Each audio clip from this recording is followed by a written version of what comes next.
Hi, my name's Chris. Welcome back to my channel. This is not my shop. This is my dad's dream shop. He passed away in 2018 and is currently the end of 2020, thank goodness. And I'm going to do a shop tour. If you want to see that, stick around.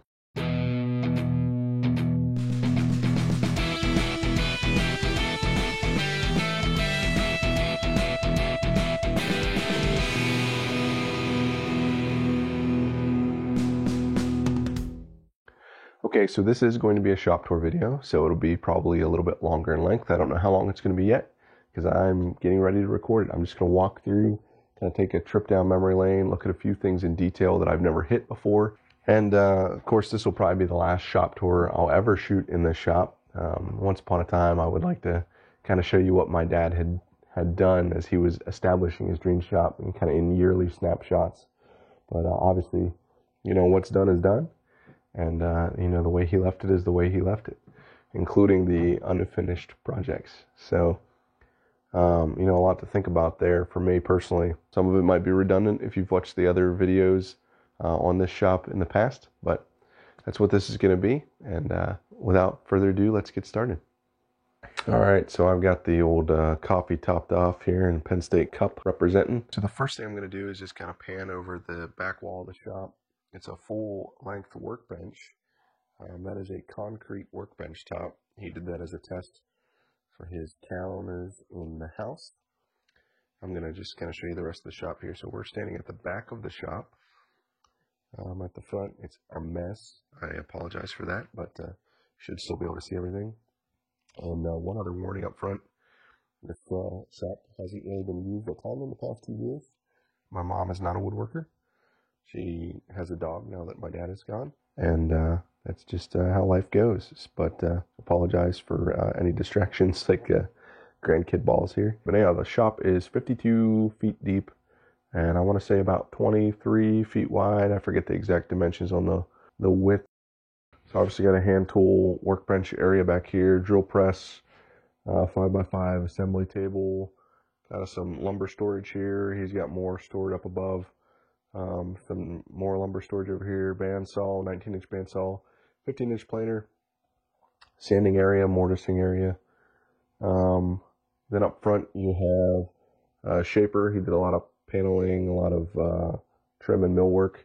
Then you have table saw, and then far up there you got a miter saw, and not shown here, there's kind of a metalworking area, and in another location he's got his lathe. So yeah, I'm just going to kind of walk through. This will be a deep dive. I'm going to try to hit things I've never touched in any other video that's been inside this place. This is our wood storage area and also kind of a finishing room. So all poured concrete walls. This house is built into a bank. So it's actually kind of like a second story area, but it's all blind. There's two metal doors above here that open up. And he's finishing in here. He could use, add some ventilation to kind of suck the fumes right out and isolate this from the rest of the shop. But right now it's just kind of firewood storage. I'm going to open a few more cabinet doors than I did in the past. Okay, so got some furniture, cabinet hardware in here. I think this is some templates and jigs and plans and some manuals for tools. What's in here? Oh, okay, more templates. This is locked. Yeah, more templates. I don't know if you've ever seen his pig cutting boards.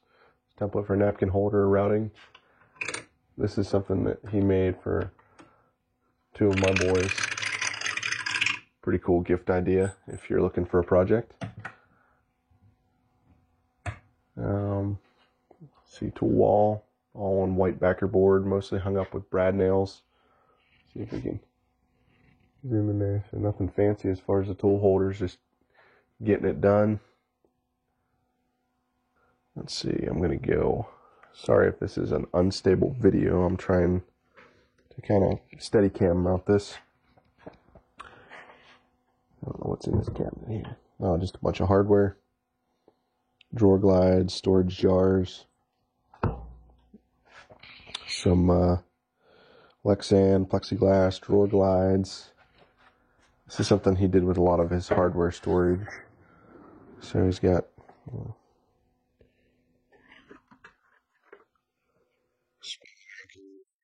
screws. He'd make little drawers or little boxes like this for storing things. What's in here? Some more hardware, a bunch of brass hinges and screws. Here's a good example of his fasteners. So you need whatever size screws, and you go just grab the box, pull it out, take it with you. Here's a bunch of clamps. Just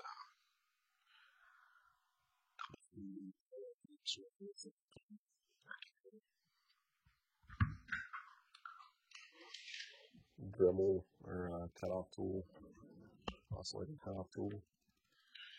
Lots of random power tools, corded hand saws. Some of the stuff that I organized for him after he passed away. Safety glasses. Grandkids' names are etched in them and stuff. Bunch of random hand tools. Yeah, we don't need to go through all these drawers. Bunch of Dremel stuff. Just want to show you the highlights of how he's got things stored. A note about the cabinets. These came out of renovated buildings, so that's a good way to get shop cabinets. Find a reno where somebody's just throwing away things. There's some files and some leather tools, sandpaper, sanders. So here's the drill press.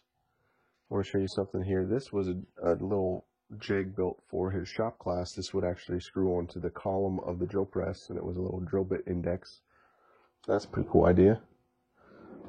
Some drill bits and router bits, stuff like that. Yeah, more hand tools. The dovetail router jig. He, just so you know, kind of the type of woodworking he did, it's primarily a power tool. Not quite hybrid woodworker. Most of what he did was straight power tool. He, of course, used hand tools in his joinery where he needed to. So this is something he added. Sorry, I'm kind of in a tight spot here. So here you got the sink, which is great for cleaning things up if you don't have a shop sink. So here, some of his general contracting stuff shown there. There's a lot of pipe fittings and things. But one of his kind of mantras is he probably spent more on hardware and parts that he already had on hand just because he couldn't find them. So his goal in the retirement shop was to get them organized so that he could go find it on the shelf rather than go to the store and buy it. So a bunch of router bits in there. Accessories there. Who knows what all's in here. Some electrical stuff. Yeah, that kind of does the back corner of the wall. There's some photos reminiscing. Here's my nephew Billy building a tree house with him.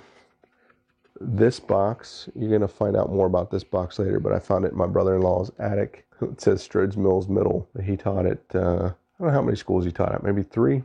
He was a teacher, shop teacher for 33 years, and then he retired. But, so I guess that's a good segue into talking about his experience. So he taught in at least 3 different schools, and so worked in and set up those shops, tuned up all those machines. And then he had, I think, 4 personal shop locations at the different houses that they lived in over the years. And so in planning this, he had at least 3 of the shops of his personal setup that he was planning, and of course saving for these machines. We'll talk about the machines as we get into it. He didn't live terribly long after retirement, but he at least got to do his own thing for a little while. And all the summers he would work contracting jobs. But anyhow, here's dust collection coming in from the garage. He has 2 4-inch pipes coming in that join in. And then those are in the ground in the slab here. Shop Fox mortising machine. So here we have a sanding area. He wanted to keep most of the sanding close to the dust collection, thinking that that'd be the best suction and airflow. It's a downdraft table. I don't know that it's plumbed into the dust collection right now. Bunch of sanding paper right there, so you can keep all your resources right where you're going to use them. Large lumber rack. I actually built this lumber rack for him. It's this conduit, steel, I want to say Schedule 40 steel conduit. And then you got all kinds of things on there. You got some elm, hickory, cedar, aromatic cedar, cherry, Osage orange, red oak, white oak, ash, walnut. Most of these woods were sourced from trees that he actually lumbered himself and then had them milled. Here's a big, here's an 8-inch joiner. It's got the rabbiting ledge, spiral carbide cutter head. It's a Grizzly. There you go. Grizzly 0656 Papa X-ray. And then here's his planer. It's a 15-inch planer. It's a G Golf 0453 Papa X-ray. Had to do a little bit of cast iron maintenance on these while I was home. This workbench is 5x5. He's got some vices. His workbench finish of choice has always been polyurethane. That's what he would treat the school workbenches with. This is a chair project. He had a plan for, he's got quite a bit of cherry that came out of a couple properties local here. And I'll show you the cherry dining table he built. But these were the chairs that he wanted to finish for it. He started that in 2018. That's the year he died. But he left all these templates here, so there's a future project someday. A bunch of clamp storage, bandsaw blade storage. I think somebody's got a resaw blade on it right now. These are two of the parallel clamps that I built for him. These were the prototype. I want to show you this bathroom. So we got an elm door here. Let's see if I can get a good view of it. I love this door.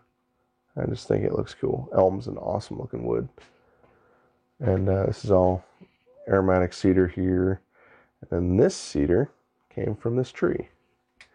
I love this. So he really wanted to use this tree. So my grandfather, he passed away in 2015.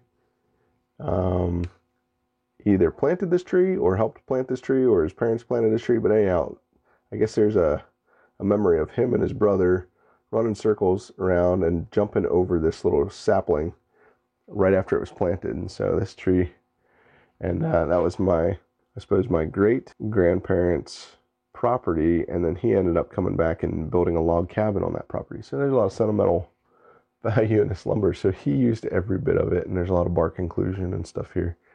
It looks pretty cool in this bathroom. But anyhow, shop bathroom is a good thing to have. You can get the dust off you. You can use the restroom when you need to.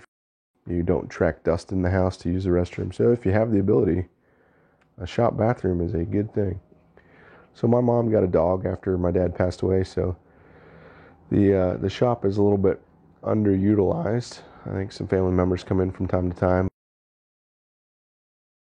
Some random scrap storage here. All his nail guns attached right to the air compressor where he's going to use it. Another cabinet. It's a big tabletop router table with two routers where you can do 2 bits.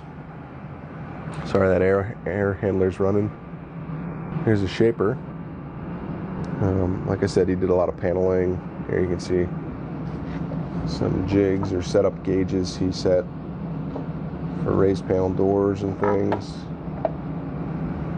Yep, this needs to go back on the tool wall. Combination square. But yeah, all of his machines are 3 horsepower motors. That was kind of one of his imperatives whenever he set up his own shop. I'll show you the wiring a little bit. Here's his Grizzly. What model is this? G1023 Romeo Lima Whiskey cabinet saw. It's got a nice wide, I want to say that's about 36 inches to the right of the blade. So plenty of space there. Here's a drying rack. So he air dried a lot of lumber. And off the top of my head, I don't know what a typical kiln temperature is, but I'm going to guess it gets in the high 100 degrees above this. So although he's an air dryer, he would typically dry them at least 1 season above the fireplace before he'd build furniture and cabinetry out of them. So, I mean, there you can see some temperature readings. When he put it on there, when he called it wet, it was at 13%, 10%, 7%. And I think he would typically get it down into the single digits before he'd build with it.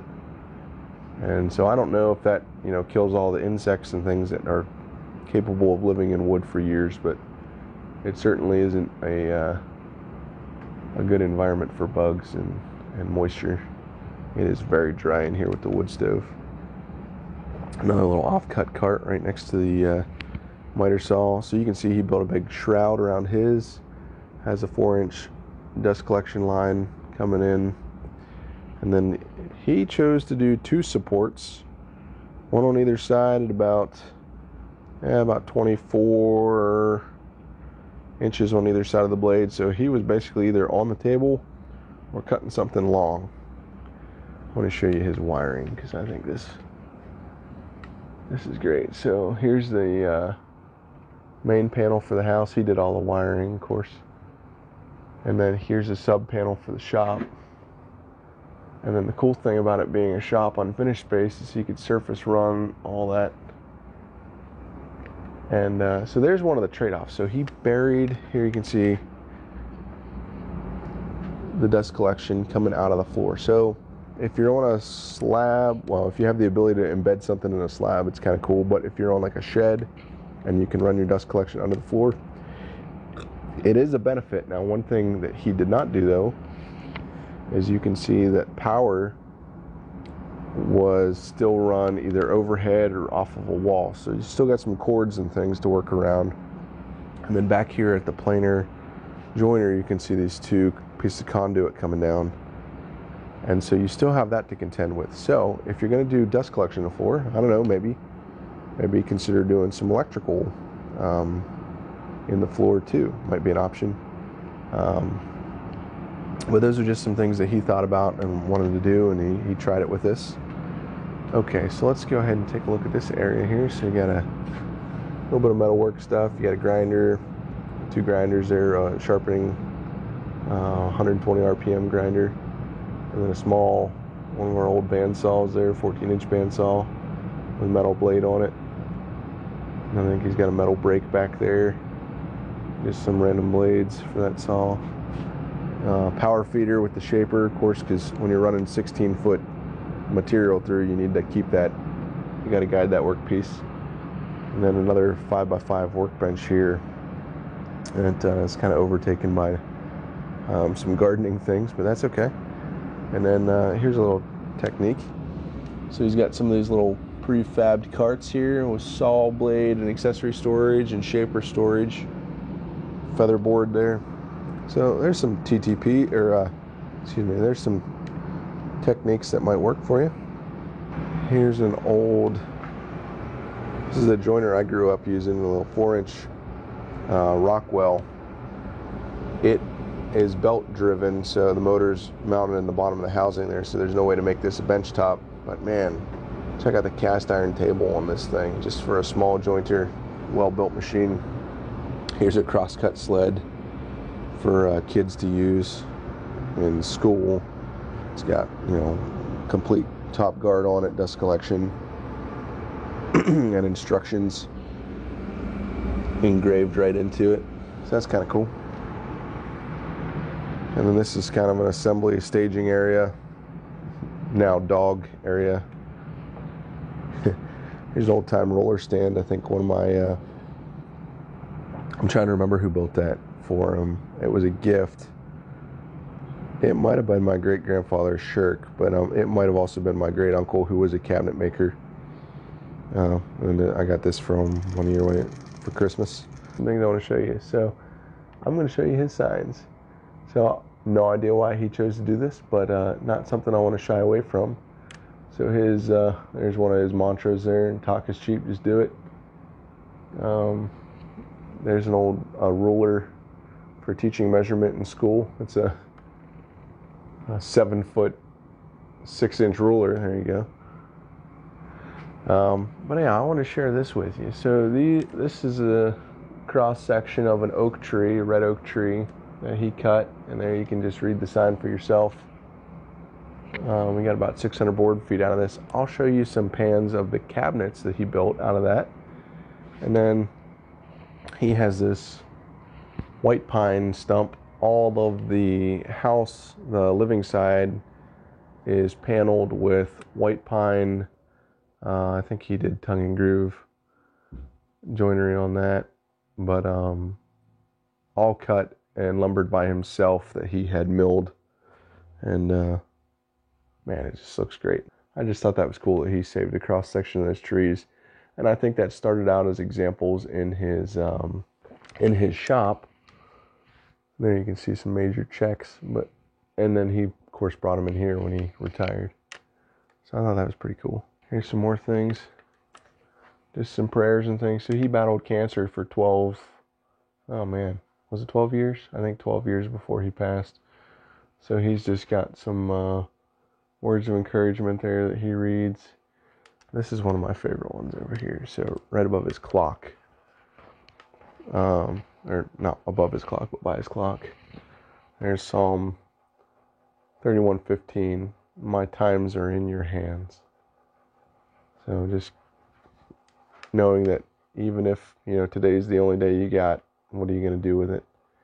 And then same thing there. There's just a reminder about the golden rule from Matthew 7:12. Do to others as you would have them do to you. And, regardless of what you believe, those are good words to live by. And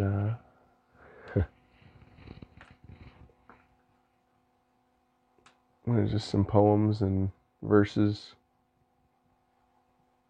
Enjoy what you have rather than what you don't have. People who work hard sleep well. Those who love money will never have enough. How absurd to think that wealth brings true happiness. It's better to be criticized by the wise than praised by a fool. Wise person thinks much about death, but the fool only thinks about having a good time now. There is not a single person in all the earth who is always good and never sins. We all fall short. Some pretty cool words to live by. This is now kind of a planting area. My parents have always done a lot of gardening, but there's a seedling starting area, little table that's covered up, computer work area. If you can avoid it, I don't recommend sharing your wood shop with a computer, but that's life. Here's the obligatory woodworking magazines and reference material. Anyhow, had to show you that. I currently move around about every 2 years for my job, so my shop is a lot smaller than this. This is kind of my inspiration for maybe the one day when I retire, I'll get to build my own dream shop, but we'll see. Life always, takes its curves. But anyhow, my shop is currently in about a 14 by 8 foot footprint. So if you got a smaller shop, or you want to go check out some shop layout things, I've got some techniques that I like to share. I think they're valuable enough to share on the internet with others. I also have a free shop layout guide that I'll put at the bottom of this video if you want to check that out. And you can use it to lay out your own shop. So I hope you enjoyed the video. I know I enjoyed walking through the shop and spending some time at my parents' house the past few days. You learn a lot from being in another woodworker's shop and just seeing their layout. So I like to do shop tour videos. I like to watch shop tour videos. You just learn a lot of tips by seeing the way somebody else does their work. Whether that's watching somebody physically do the work or just how they have things laid out and organized. I've always gleaned a lot from that personally. Like I said, he battled cancer for 12 years, but he was relatively stable for those 12 years. There wasn't a whole lot that was, I don't want to say it wasn't life-threatening. It was, a lot of it was in his lungs. He was never a smoker or anything like that. Was always around the environmental hazards that come with woodworking. So, there's something to be said about that. But anyhow, what I'm getting at is from the time he really took a downturn, it was just a matter of months from, downturn to passing away. And that can happen to any of us. We can get in a car and a fatal car accident, and there's nothing more humbling or humanizing than experiencing the death of a parent or a close relative or family member or just somebody you care about. And it can be earth-shattering as far as the wake-up call for just how you prioritize things and what you do and how you make the most of every day. So I just want to leave you with that. Not something you'll typically get out of a shop tour video, but it is what it is. I'm really excited to share this box with you too. And really, until next time, I'll see you.